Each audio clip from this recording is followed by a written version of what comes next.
Maggi की सब्जी के साथ रोटी खाने वाली बहू। सुबह सुबह कमला अपनी बहू रीमा को आवाज लगाकर गुस्से में कहती है, रीमा बहू, ओ मेरी लाडली, अरे बाबा आज मुझे खाना मिलेगा या नहीं? अरे भूल गई क्या कि रोज तेरा पति और तेरी सास मजदूरी करने के लिए जाते हैं। अरे रीमा, जल्दी से कुछ खाने के लिए लाओ यार, बहुत भूख लग रही है और हमें लेट भी हो रहा है। अभी आई, थोड़ा सा समय दीजिए, बस खाना बना रही हूँ। रीमा घबराई हुई बार बार सब्जी क्या बनाऊं यही सोचकर परेशान हो रही थी, क्योंकि कल शाम को रीमा सब्जी लाना ही जो भूल गई थी। हे भगवान, अब मैं क्या करूं? आखिर क्या बनाकर दूं माँ जी को और इनको भी, क्योंकि कल तो मैं सब्जी लाना भूल गई थी, क्योंकि मेरा सारा ध्यान तो अपनी पड़ोसन आरती से बात करने में जो लगा हुआ था। मुझे तो कुछ भी समझ में नहीं आ रहा कि मैं इन सबको क्या खाने को दूं। रीमा सब्जी बनाने का जुगाड़ लगाने लगती है। तभी रीमा को अपनी ही रसोई में एक डब्बे में 2 मैगी के पैकेट दिखाई देते हैं। मैगी को देखकर रीमा के दिमाग में एक तरकीब सूझती है। वैसे ये तरकीब भी काम कर सकती है, क्यों ना मैगी का खाना सबको पसंद आता है, वही बना कर दे दूं। आखिर मैगी की सब्जी में क्या कमी है, क्योंकि ना तो ये बनाने में ज्यादा समय लगेगा और ना ही खाने में बुरी लगेगी। एक काम करती हूँ, मैगी की सब्जी ही सबको बनाकर दे देती हूँ। अब ऐसा सोचकर रीमा जल्दी जल्दी से प्याज, टमाटर, हरी मिर्च काटकर एक कढ़ाई में तेल गरम करके उसमें टमाटर, प्याज, मिर्च डालकर मैगी को अच्छी तरह से भूनकर सब्जी की तरह बनाकर तैयार करती है। तभी मैगी की खुशबू कमला और उसकी बेटी मोहन तक जाती है। क्या बात है, खुशबू तो बहुत ज्यादा अच्छी आ रही है। लगता है बहू कुछ खास बना रही है, तभी तो आज उसे खाना बनाने में इतना ज्यादा समय लग रहा है। हाँ माँ, खुशबू तो बहुत अच्छी आ रही है। अब तो खाकर ही पता लगेगा कि आखिर ऐसा क्या बना रही है रीमा। मैगी की खुशबू से कमला और मोहन बहुत खुश हो रहे थे, क्योंकि उनको ऐसा लग रहा था जैसे आज रीमा ने कुछ स्पेशल बनाया हो। थोड़ी ही देर में रीमा एक प्लेट में मैगी और रोटी लेकर आती है। मैगी के साथ रोटी देखकर कमला और मोहन दोनों हैरान हो जाते हैं। वो दोनों ही रीमा से कहते हैं, अरे ये क्या परोस दिया तूने हमारे सामने, मैगी की सब्जी और रोटी? अरे तेरा दिमाग तो ठीक है ना बहू? रीमा, ये सब क्या है? अरे तुम्हें इतना टाइम लग गया मैगी की सब्जी और रोटी बनाने में, और घर में कोई सब्जी नहीं थी क्या जो तुम ये सब बना कर लाई हो? दरअसल बात ये है कि कल मैं किसी जरूरी काम में फंस गई थी माँ जी, इसलिए मैं मार्केट नहीं जा पाई। घर में एक भी सब्जी नहीं थी। तभी मेरे दिमाग में मैगी की सब्जी बनाने की तरकीब आई। जरा खाकर तो देखिए ना कैसी बनी है। धन्य हो महाराज, अगर तेरी जैसी बहू हो तो ससुराल वालों को समय नहीं लगेगा भगवान के दर्शन के लिए जाने में, वो भी डायरेक्टली। और अगर तू रोज हमें ऐसा ही खाना खिलाती रहेगी तो एक दिन हम बीमार पड़ जाएंगे। नहीं नहीं माँ जी, ऐसी कोई बात नहीं है, मैगी बहुत अच्छी होती है, अगर आप खाकर तो देखो। अरे अभी के अभी मेरे सामने से चली जा तू, दिमाग वैसे ही सठियाया हुआ है मेरा खाना देखकर। अब यही रूखा सूखा खाकर हमें काम पर जाना पड़ेगा। इतनी जल्दी तुझे फिर से खाना बनाने भेजा तो ना जाने अब तू क्या बना लाए। कमला गुस्से में रीमा को डांट फटकार कर वहाँ से भगा देती है। उसके जाने के बाद दोनों माँ बेटे बड़े चाव से मैगी की सब्जी और रोटी खाने लगते हैं। वैसे माँ, तुमने बेकार में ही बेचारी को डांट दिया। अरे मैगी की सब्जी और रोटी खाने में तो मजा ही आ गया। बड़ा टेस्टी बनाया था वैसे। हाँ हाँ, तुझे तो बस मौका चाहिए अपनी बीवी की तारीफ करने का। अरे माना कि मैगी की सब्जी खाने में बहुत स्वादिष्ट है, पर बेटा स्वास्थ्य के लिए बिल्कुल भी अच्छी नहीं है। जरा समझा अपनी बहू को, अगर ऐसे ही हमें खाना खिलाएगी तो हम बीमार पड़ जाएंगे, और अगर हम बीमार पड़ गए ना तो ये घर कौन संभालेगा? तेरी बीवी के बस की बात तो नहीं है। अच्छा माँ, फिलहाल के लिए शांत हो जाओ और जो बना है उसे खा लो। इसी तरह से रात को रीमा फिर से वही बची हुई मैगी गर्म करके अपने पूरे परिवार को खाने को देती है। मैगी की सब्जी और रोटी देखकर फिर से कमला का पारा हाई हो जाता है और वो रीमा को डांटते हुए कहती है, हे भगवान, तूने तो ठेका ले रखा है क्या हमें गुस्सा दिलाने का? अरे क्यों फिर से तू मैगी की सब्जी और रोटी लेकर आ गई खाने के लिए? तेरा दिमाग तो ठीक है ना बहू? कहीं ऐसा तो नहीं तुझे पागल खाने में भर्ती करवाना पड़ जाए हमको? एक काम करते हैं, अब से मैं रसोई अलग कर देती हूँ। तुम दोनों मियाँ बीबी रोज मैगी की सब्जी और रोटी बनाकर खाने का आनंद लो। मुझे से खाना है वो खाए, लेकिन मैं नहीं खाने वाली ये सब।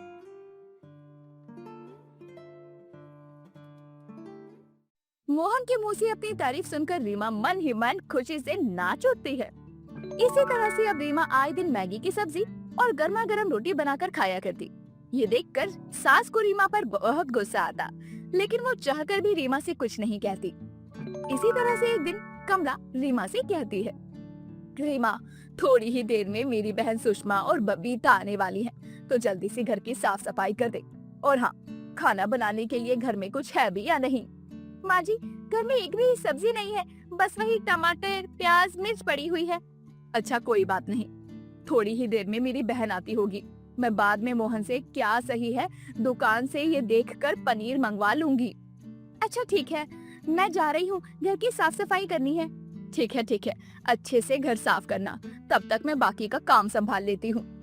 ये कहकर कमला वहाँ से चली जाती है। इसके बाद रीमा घर की साफ सफाई करने लगती है। थोड़ी ही देर में कमला की बहन सुषमा और बबीता आते हैं। उनके आते ही कमला खुश हो जाती है। तभी रीमा चाय नाश्ते का इंतजाम करती है और अपनी मौसी सास सुषमा और बबीता को चाय नाश्ता देती है। और बहू कैसे है? सब ठीक तो है ना? हाँ मौसी जी, सब ठीक है। आप बताइए, आप लोग अच्छे हैं ना? हाँ बहू, हम लोग तो बहुत अच्छे हैं। और हाँ, हमारी बहन तुझे ज्यादा परेशान तो नहीं करती ना, क्योंकि ये थोड़ी गुस्सैल किस्म की है। नहीं मौसी जी, ऐसी कोई बात नहीं है। माँ जी तो बहुत अच्छी हैं, बहुत अच्छे से ख्याल रखती हैं वो मेरा, बिल्कुल एक माँ की तरह। सभी लोग आपस में बातें कर रहे थे। थोड़ी ही देर में जोरों की बारिश शुरू हो जाती है। धीरे धीरे बारिश बहुत खतरनाक रूप ले लेती है, जिस कारण ना तो कमला घर से बाहर जा सकती थी, ना मोहन। थोड़ी ही देर में रीमा मोहन और कमला के पास जाती है और धीरे से कहती है, माँ जी, बहुत तेज बारिश हो रही है, अब सब्जी कैसे आएगी? हे भगवान, मेरी तो मती मारी गई थी। अगर मैंने पहले ही पनीर मंगवा लिया होता तो शायद इतना सोचना नहीं पड़ता हमको। माँ, बाहर इतनी तेज बारिश है कि छाता भी काम नहीं करेगा, और तो और पानी भी भर चुका है बाहर। माँ जी, अगर आप बुरा ना माने तो क्या मैं मैगी की सब्जी और रोटी बना दूं? कमला के पास और कोई दूसरा चारा नहीं था, इसीलिए कमला रीमा को वही मैगी की सब्जी और रोटी बनाने के लिए कह देती है। रीमा खुशी खुशी रसोई में जाती है और मैगी के साथ गर्मा गर्म रोटी बनाकर घर आए मेहमानों को खिला देती है। सुषमा और बबीता को मैगी की सब्जी और रोटी बहुत पसंद आती है और वह दोनों ही अब बहू की तारीफ करने लगती हैं। अरे वाह, क्या बात है, आज पहली बार मैगी की सब्जी और रोटी खा रही हूँ। अभी खाने में तो बहुत स्वादिष्ट लग रही है। रीमा बहू, कहाँ से लाई ऐसी अनोखी रेसिपी? ये तो बहुत टेस्टी है। अब तो मैं अपनी बहू से कहकर रोज मैगी की सब्जी और रोटी ही बनवाऊंगी। इसी तरह से बारिश रुकने के बाद सुषमा और बबीता दोनों अपने घर चली जाती हैं। उनके जाने के बाद कमला बड़े ही प्यार से रीमा को समझाती है और कहती है, बहू मुझे माफ कर दे, मैं बार बार तुझे मैगी की सब्जी बनाने के लिए डांटा करती थी, पर बहू मैं तेरी माँ हूँ, मुझे तेरी चिंता है, इसलिए मैं चाहती हूँ कि तू रोज रोज मैगी ना खाए। कभी कभार चलता है, पर ऐसे रोज रोज मैगी स्वास्थ्य के लिए अच्छी नहीं, क्योंकि मैगी भी तो मैदे से ही बनती है ना बेटा। माँ जी, ये बात तो आपने बिल्कुल ठीक कही। कभी कभी हम स्वाद में अंधे हो जाते हैं, लेकिन हमें अपनी हेल्थ की कोई परवाह नहीं होती। बाकी मैदा रोज रोज स्वास्थ्य के लिए हानिकारक होता है। आप चिंता मत कीजिए, अब से मैं रोज रोज मैगी की सब्जी नहीं बनाऊंगी। रीमा को अपनी सास की बात समझ में आती है, इसीलिए अब रीमा भी सास की बात मानकर कभी कभी ही मैगी की सब्जी बनाया करती और अपने परिवार के साथ खाया करती। कहते हैं ना, प्यार की कोई उम्र नहीं होती, प्यार तो बस हो जाता है, फिर चाहे आप 8 के हो या 50 के। ठीक वैसी ही है आज की हमारी कहानी। आज नंदिता और सुरेश की शादी हो रही थी। हर तरफ खुशियों का माहौल था। तभी सुरेश की माँ कुसुम देखती है कि नंदिता के पिता उमेश बार बार उसकी तरफ देख रहे हैं। ये देखकर कुसुम मन ही मन सोचने लगती है, क्या बात है, लगता है मैं आज कुछ ज्यादा ही अच्छी लग रही हूँ, तभी समधी जी मुझे बार बार देख रहे हैं। हे भगवान, कहीं ऐसा तो नहीं कि दुनिया की हर औरत को ऐसे ही देखते हो। मुझे तो लग रहा है कि ये छिछोरा है। इस शादी में मेरे अलावा और भी औरतें हैं, वो भी देखने में काफी सुंदर है, लेकिन तब भी नंदिनी के पापा मुझे ही देख रहे हैं। ऐसे ही थोड़ी देर बाद उमेश कुसुम को आंख मारता है। ये देख कुसुम की आंख फटी की फटी रह जाती है, लेकिन बेचारी भरी महफिल में तमाशा नहीं करना चाहती थी, इसीलिए बेचारी चुपचाप रहती है। ऐसे ही थोड़ी देर बाद शादी संपन्न हो जाती है और नंदिता विदा होकर ससुराल आ जाती है। ठीक 3 घंटे बाद उमेश कुसुम को फोन करता है। क्या बात है कुसुम जी, हाल चाल तो बढ़िया है ना आपका? हाँ हाँ, सब बढ़िया है। वैसे अभी आए हुए मुझे सिर्फ 3 घंटे हुए हैं। हाँ, वो क्या है, आपके बिना मेरा मन नहीं लगा, तो सोचा कि क्यों ना आपको फोन कर लूं। आप एक बात बताइए, आपने मुझे शादी में आँख क्यों मारी थी? अरे आपको देखकर तो अच्छे अच्छे फिसल जाएं, ये तो फिर भी मेरी आंख थी। अरे भाई क्या कर सकते हैं। जब इस उम्र में आप ऐसे फ्लर्ट कर रहे हो, तो पता नहीं जवानी में क्या ही गुल खिलाते होगे। जवानी का तो पता नहीं, पर जो हुस्न की मलिका अभी मिली है, वही जवानी में मिल गई होती तो पता नहीं क्या होता आज। शुरू में तो कुसुम को उमेश का ऐसा व्यवहार थोड़ा अजीब लगता है, पर बाद में उसे भी उमेश से बात करना अच्छा लगता है।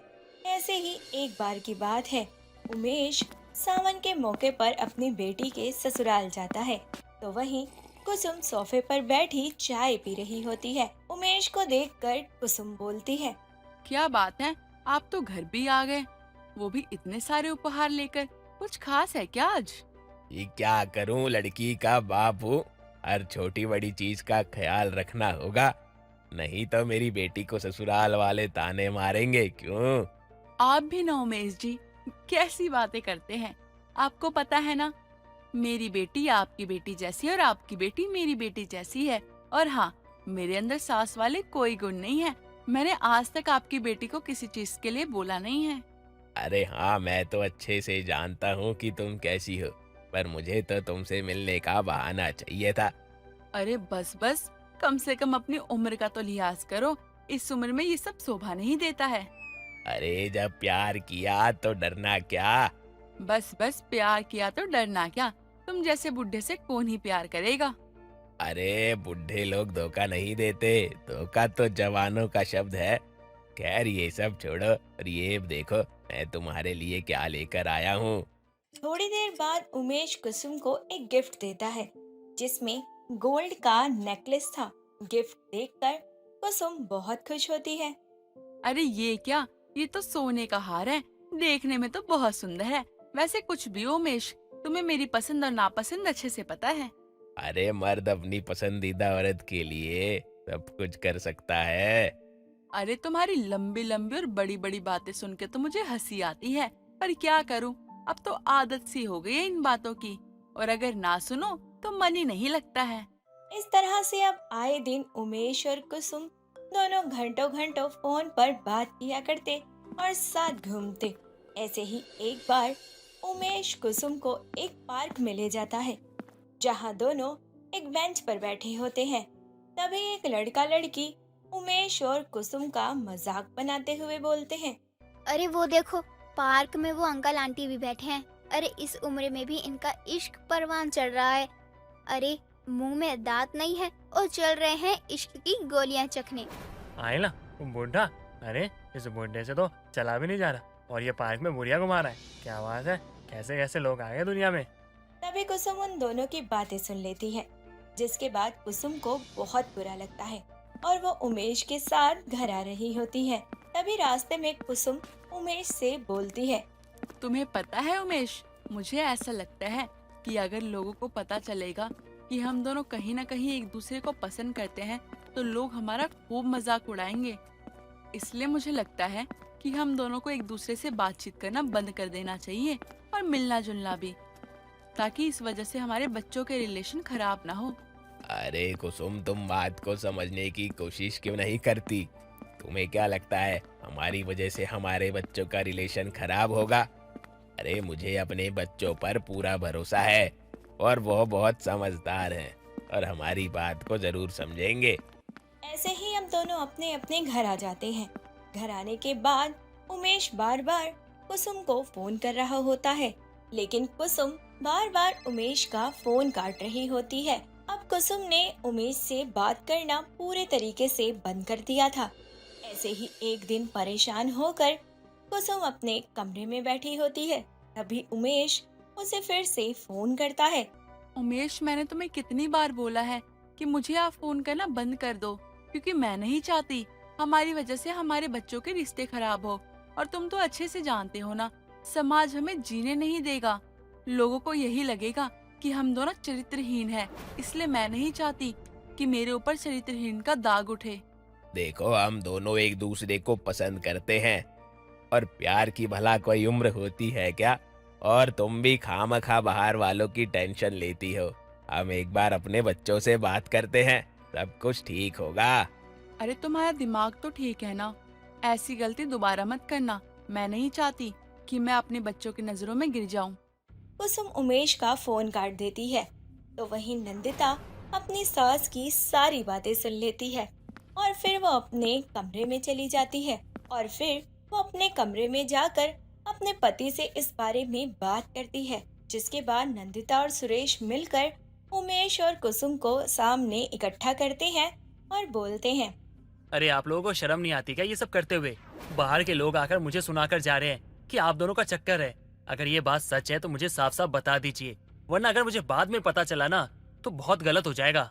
देख बेटा, मैं तो पहले से ही सोच रहा था कि क्यों ना तुम दोनों से इस बारे में बात कर लूं, पर कुसुम ने ही मुझे मना कर दिया। दरअसल बात यह है कि हम दोनों एक दूसरे को बहुत पसंद करते हैं, इसलिए हम सोच रहे हैं कि क्यों ना हम अपने आगे का जीवन साथ में बिताए। हमें पता है कि तुम लोगों को बहुत अजीब लगेगा, पर हमारा मानना है कि प्यार करने की कोई उम्र नहीं होती बेटा। मैं जानता हूँ आपकी बात सही है, पर मैं क्या कर सकता हूँ? ये समाज, ये लोग नहीं मानेंगे, ये लोग आपके प्यार को नहीं समझेंगे। मैं चाहकर भी आप लोगों को एक नहीं कर सकता। एक काम कीजिए आप लोग, आपको एक होना है ना, आप शादी कर कर इंडिया से बाहर चले जाइए, क्योंकि हमारे इंडिया में ना आप लोगों को यहाँ के लोग जीने नहीं देंगे। ये समाज आप जहाँ भी होगे वहाँ पहुँचकर आपका जीना दुश्वार कर देगा। इसीलिए हमेशा हमेशा के लिए आप लोग चले जाइए। इस तरह से अपने माता पिता की शादी करवा देते हैं और फिर वो हमेशा के लिए आउट ऑफ इंडिया चले जाते हैं। विशाल सोफे पर बैठकर टीवी देख रहा था। इसी बीच विशाल का दोस्त रोहन वहां आता है और बोलता है, अरे कहाँ बिजी है तू? कब से फोन ट्राई कर रहा हूँ, लेकिन तू है कि कोई जवाब ही नहीं दे रहा है। अबे यार, तुझे तो पता है ना, मैं बिग बॉस देख रहा हूँ, वो भी इस साल का सबसे बोरिंग एपिसोड। जब सलमान भाईजान थे ना तो देखने का मजा ही कुछ और था, लेकिन अब तो अनिल कपूर कर रहे हैं और वो भी झक्कास तो कर ही नहीं पा रहे, पता नहीं क्या कर रहे हैं। हाँ यार, तू बिल्कुल ठीक कह रहा है। मैं तो बिल्कुल भी नहीं देख रहा बिग बॉस, क्योंकि बिना सलमान खान के जरा भी मजा नहीं आ रहा है। सलमान खान तो अच्छे से क्लास लगा देता था, पर ये अनिल कपूर, इसके बस की तो कुछ भी नहीं है। दोनों साथ बैठकर बिग बॉस देख रहे होते हैं कि तभी विशाल की भाभी कीर्ति दोनों के लिए चाय नाश्ता लेकर आती है और उनको चाय नाश्ता देकर चली जाती है। कीर्ति दिखने में बहुत ही ज्यादा सुंदर और अट्रैक्टिव थी। भाभी की ऐसी खूबसूरती देखकर रोहन का मुंह खुला का खुला रह जाता है और वो विशाल से बोलता है, यार एक बात बोलूं क्या तुझे? हाँ हाँ बोलना, क्या बोलना चाहता है? अब थोड़ा सा अजीब लग रहा है, मतलब मुझे थोड़ी सा गिल्टी सा फील हो रहा है यह सब बोलते हुए, पर मन में जो बात आई उसे नजरअंदाज भी तो नहीं करा जा सकता ना। बे ऐसा क्या बोलने वाला है जो तुझे गिल्ट महसूस हो रहा है? बोल। अरे तेरी भाभी ना बड़ी सुंदर है, कसम से मुझे तो पहली नजर में ही बहुत अच्छी लगने लगी भाभी, और भाभी का फिगर भी तो अच्छा है यार। रोहन के मुंह से अपनी भाभी के लिए ऐसी बातें सुनकर उसे अच्छा नहीं लगता है और वह तुरंत अपने दोस्त को गुस्से में घर से भगाने लगता है। शोर की आवाज सुनकर कीर्ति और उसका पति अमन वहां आ जाते हैं। अरे अरे विशाल, क्या हो गया भाई? क्यों मार रहा है रोहन को ऐसे? क्या कर दिया इसने? इसने भाभी पे गंदी नजर डाली। ये कह रहा है भाभी सुंदर है। अबे तेरी माँ सुंदर, तेरा बाप सुंदर, तेरा पूरा खानदान सुंदर। अबे मेरी भाभी के बारे में ऐसा कैसे बोला तूने? तुझे तो मैं जान से मार दूंगा। मेरे परिवार के खिलाफ मैं एक शब्द नहीं सुन सकता, और तेरी इतनी हिम्मत मेरे घर में आकर मेरी भाभी को सुंदर कह रहा है। अबे तेरे को तो मैं जान से मार दूंगा। अरे विशाल, तू मुझे गलत समझ रहा है, मैंने उसे वो नहीं बोला यार। तेरी भाभी मेरे लिए भी भाभी समान ही है। अबे साले, तेरी नियत को मैं बहुत अच्छे से जानता हूँ और मुझसे बकवास करने की जरूरत नहीं है। निकल जा मेरे घर से, और हाँ, दोबारा अपनी गंदी शक्ल लेके मेरे सामने मत आ जाइयो, वरना जमीन में गाड़ दूंगा तुझे, समझा? और ये सॉरी वॉरी बोलने का या माफी मांगने का ड्रामा तो करियो मत, वरना घर में घुस के मारूंगा, तेरे पूरे खानदान को मारूंगा। अब मुझे तो तेरी शक्ल देख के घिन आती है, घटिया आदमी। और एक बात ना, कान खोल के सुन ले, मैं अपनी भाभी से बहुत प्यार करता हूँ। इनके खिलाफ कोई कुछ बोलेगा ना तो जान से मार दूंगा मैं, समझा? गंदी नाली का गंदा कीड़ा, निकल यहाँ से। विशाल बहुत गुस्से में था। वो अपनी भाभी के खिलाफ कुछ भी सुनना पसंद नहीं करता था और वो गुस्से में अपने दोस्त को भगा देता है। ऐसे ही कुछ समय बाद विशाल और कीर्ति दोनों साथ में शॉपिंग पर जाते हैं, जहां विशाल अपनी भाभी को खूब सारी चीजें दिलवाता है। वहीं दूसरी तरफ ऑफिस से अमन घर आ जाता है और देखता है कि घर पर कोई नहीं है। अमन बार बार विशाल और कीर्ति को फोन करता है, लेकिन दोनों में से कोई भी फोन नहीं उठाता है। आखिर ऐसी कौन सी इमरजेंसी पड़ गई दोनों को कि दोनों मुझे बिना इन्फॉर्म किए घर से निकल गए। ऊपर से दोनों फोन ही नहीं उठा रहे। कभी कभी तो मुझे इन दोनों पर शक होने लगता है, पर मैं इनका करूं क्या? कोई सबूत भी तो नहीं है मेरे पास। अब अमन के मन में अपनी बीवी और भाई को लेकर शक पैदा हो जाता है। ऐसे ही जब दोनों देवर भाभी शॉपिंग करके घर आते हैं तो अमन गुस्से से बोलता है, अरे क्या बात है, कहाँ गुलछर्रे उड़ा रहे थे देवर और भाभी की जोड़ी। अमन, अपनी जुबान संभाल कर बात करो। कैसे वर्डिंग का यूज कर रहे हो तुम? और हम दोनों बाहर शॉपिंग करने के लिए गए थे। फोन हमारा बैग में था, शायद इस वजह से हम दोनों को पता ही नहीं लगा। तुम दोनों की जैसी हरकतें हैं ना, तभी मैं ऐसे शब्द यूज कर रहा हूँ। बस इतना कहूँगा कि अपनी लिमिट को क्रॉस मत करो, वरना जिस दिन मैंने अपनी लिमिट क्रॉस कर दी ना, तुम दोनों के लिए मुश्किल हो जाएगी। अभी समझा रहा हूँ, वक्त है, समझ जाओ। इतना बोलकर अमन गुस्से में अपने कमरे में चला जाता है। ऐसे ही अब अमन बार बार देवर भाभी के बारे में यही सोचता रहता है और सोचते सोचते उसकी आंख लग जाती है और वो सो जाता है। अगली सुबह उठकर विशाल और कीर्ति दोनों साथ में किचन में खाना बनाने लगते हैं।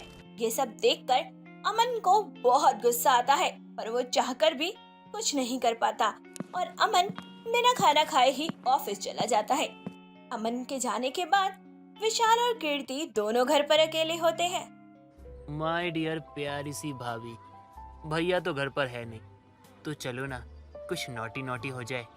विशाल, मैं तो चाहती हूँ ना कि तुम्हारे भैया घर पे कभी भी न रहें, ताकि तुम और मैं सुकून से प्यार के 2 पल बिता सके। तुम्हारे भैया बार बार कबाब में हड्डी बनने के लिए आ जाते हैं। कभी कभी तो सोचती हूँ कि इन्हें जान से ही मार दूं।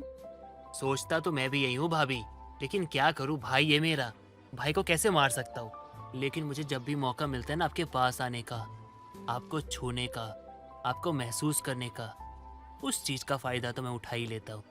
वैसे भाभी हमारे कमरे में कोई नहीं है, तो चलो ना कुछ करते हैं, मजा आएगा।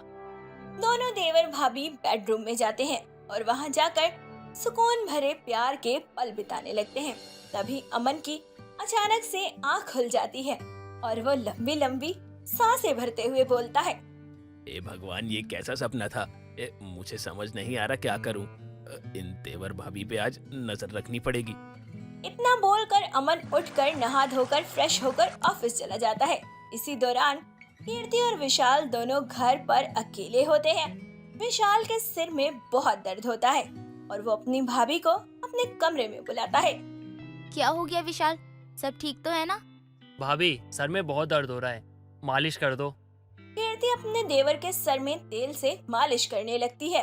मालिश करने से विशाल को काफी राहत मिलती है और वो अपनी भाभी से बोलता है, भाभी आपको एक बात बताऊं, आपको तो पता है ना, जब मैं बहुत छोटा था तो मेरी माँ मुझे छोड़ के चली गई। लेकिन आपको जब मैंने देखा ना, तो मुझे ऐसा लगा कि मुझे मेरी माँ मिल गई।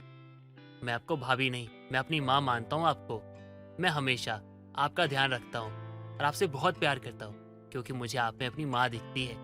ये तो बहुत अच्छी बात है ना विशाल, कि तुम मुझे इतनी इज्जत देते हो और मैं तुम्हें भी अपना छोटा भाई और छोटा बेटा समझती हूँ। इसीलिए तो तुम्हें लेकर मैं बहुत ज्यादा चिंतित रहती हूँ कि तुम कैसे अपने करियर में आगे बढ़ोगे और कैसे तुम्हारी शादी होगी। सब कुछ सोचती हूँ मैं तुम्हारे बारे में। तभी वहाँ अमन आ जाता है। अमन को देखकर कीर्ति और विशाल घबरा जाते हैं।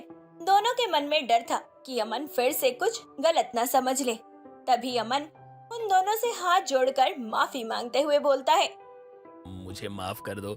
मैंने अपनी बीवी और लक्ष्मण जैसे भाई के बारे में इतना गलत सोचा। आज मुझे अपने किए पर बहुत शर्मिंदगी महसूस हो रही है।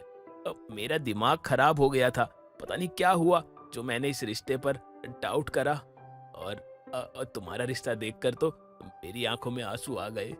कोई बात नहीं, आप अपने आप को इतना भी गलत मत ठहराइए। विशाल और मुझे भी खुद पर शर्मिंदगी महसूस होने लगी है। जो हुआ उसे भूल जाओ। एक बात हमेशा याद रखना, रिश्ते चाहे जो भी हो, विश्वास होना और भरोसा होना बहुत जरूरी है। भले ही हम दोनों देवर भाभी हैं, पर हम दोनों के बीच रिश्ता कैसा है ये तो आप अच्छे से जान ही गए हो ना। हाँ भैया, भाभी को मैं माँ मानता हूँ।